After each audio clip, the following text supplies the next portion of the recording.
Hello everyone, नमस्कार। मेरे channel learn with सिमरन पर आप सभी का स्वागत है।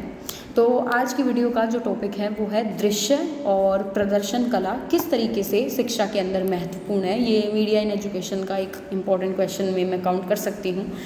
तो देखो, दृश्य और प्रदर्शन कला क्या होते हैं। दृश्य कला यानी कि जिसको देखा जा सकता है, प्रदर्शन कला जिसका प्रदर्शन यानी जिसको परफॉर्म किया जा सकता है ना, जिसको हम फिजिकली किसी भी चीज़ को परफॉर्म करते हैं। तो देखो, दृश्य कला के अंदर क्या क्या चीज़ें आएंगी। दृश्य कला के अंदर आ जाता है जैसे कि फोटोग्राफी हो गया, ड्राइंग हो गया, नक्शे बनाना हो गया, नाटक करना हो गया। तो ये सभी क्या हैं, ये सभी आते हैं दृश्य कला के अंदर। जबकि प्रदर्शन कला के अंदर आता है नृत्य, संगीत और अभिनय।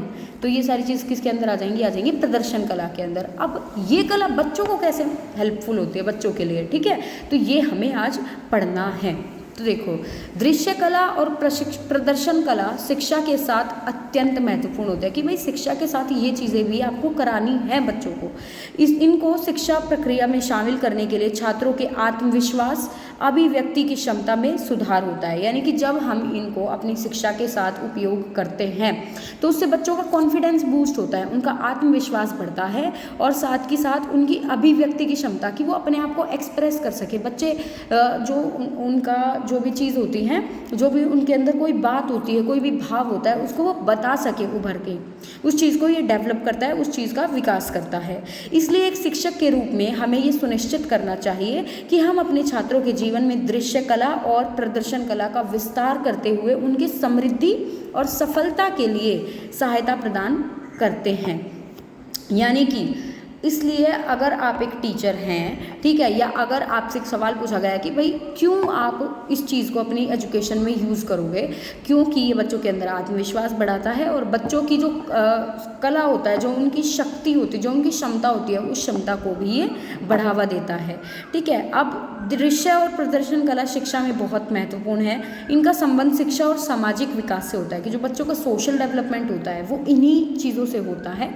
अब इन कलाओं को शिक्षा में शामिल करने के कई कारण हैं। अब पेपर में तो यही पूछा जाएगा कि क्यों आप इनको अपनी एजुकेशन में इंक्लूड करोगे। तो कारण ये है, संवाद में सुधार।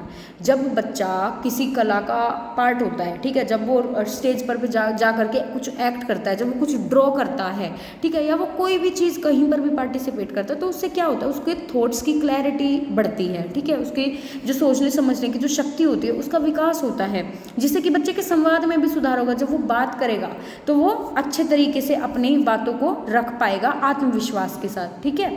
अगला पॉइंट आता है, रचनात्मकता को विकसित करता है कला, ठीक है। यानी कि जो बच्चे की जो क्रिएटिविटी है कि चीज़ को किस तरीके से कहना है, मैं कितने और अच्छे तरीके से इस बात को जो है सामने वाले के सामने रख सकता हूँ, ठीक है, किसी भी व्यक्ति के सामने रख सकता हूँ, उस चीज़ को बढ़ावा मिलता है। जब बच्चे दृश्य कला और प्रदर्शन कला का हिस्सा बनते हैं तो रचनात्मकता की भावना उत्पन्न होती है। यह उन्हें अपने विचारों को अच्छे ढंग से व्यक्त करने की क्षमता प्रदान करती है, ठीक है। अगला पॉइंट आता है कि सहयोग की क्षमता। जब बच्चे दृश्य कला और प्रदर्शन कला के माध्यम से छात्र को एक साथ काम करवाते हैं, मान लो कोई डांस हो रहा है तो उसके अंदर जब बच्चे एक दूसरे के साथ मिलकर काम करते हैं तो उनकी जो सहयोग की भावना होती है वो भावना विकसित होती है और वो एक साथ काम करते हुए एक निश्चित लक्ष्य को हासिल करने में सक्षम हो जाते हैं। मतलब जब सबको डांस करना है तो सबका एक कॉमन गोल बन जाता है, एक निश्चित लक्ष्य बन जाता है और सभी के अंदर सहयोग की भावना डेवलप होती है कि हाँ, हम सभी को मिलकर अच्छा डांस करना, अगर एक का भी गलत हो गया तो डांस खराब हो जाएगा। तो एक निश्चित लक्ष्य सबका हो जाता है और सब एक दूसरे के प्रति सहयोगी बन जाते हैं। उसके बाद नेक्स्ट पॉइंट आता है संयोग शक्ति। उनकी जो संयोग शक्ति होती है वो बढ़ती है। दृश्य कला और प्रदर्शन कला के अध्ययन से छात्रों में संयोग शक्ति विकसित होती है। वे दूसरे से अधिक संवाद करने की क्षमता प्राप्त करते हैं और उन्हें एक साथ मिलकर कुछ साझा करने में भी रुचि उनकी बढ़ती है कि आपस में हम लोग बात करें, कोऑर्डिनेट करें, ठीक है। उसके बाद अगला पॉइंट आता है संवेदनशीलता को बढ़ावा देना। यानी कि जब बच्चे कोई कुछ चीज़ परफॉर्म करते हैं तो उनकी जो भावनाएं होती हैं, उनकी भावनाएं विकसित होती हैं। जब वो कुछ ड्रॉ करते हैं तो कुछ ना कुछ सोच के अपने दिमाग में तभी उस चीज़ को ड्रॉ करते हैं, तो इनसे बच्चे संवेदनशील बनते हैं, ठीक है। वो आसपास के लोगों और चीज़ों को लेकर के अधिक संवेदनात्मक होते हैं, ठीक है। अलग अलग, जैसे मान लो पेड़ की ड्राइंग कर रहे हैं, पेड़ काटता हुआ वो बना रहे हैं, तो पेड़ों के प्रति जो उनकी भावनाएं हैं, ठीक है, उनका विकास होता है बच्चों के अंदर। अगला आता है रचनात्मक सोच को प्रोत्साहित करती है कलाएं, ठीक है, चाहे वो प्रदर्शन कला हो या चाहे वो दृश्य कला हो। तो ये क्या करती हैं, ये रचनात्मक सोच को भी प्रोत्साहित करती हैं।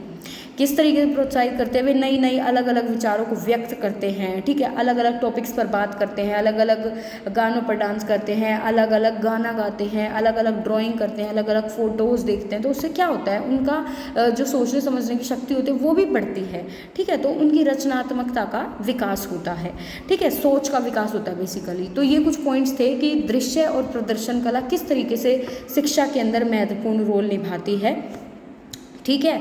तो आशा करती हूँ आपको ये समझ आए होंगे। अगर अभी भी कोई डाउट है तो आप उसको कमेंट सेक्शन में मेंशन कर सकते हैं या टेलीग्राम चैनल से जुड़कर वहाँ पर डिस्कशन आप कर सकते हैं। थैंक यू सो मच इस वीडियो को देखने के लिए। मेरे चैनल को लाइक कीजिए, शेयर कीजिए और सब्सक्राइब कीजिए, और कमेंट करके आप अपनी कोई भी टॉपिक की अगर आपकी डिमांड है तो आप वो भी बता सकते हैं। Thank you so much.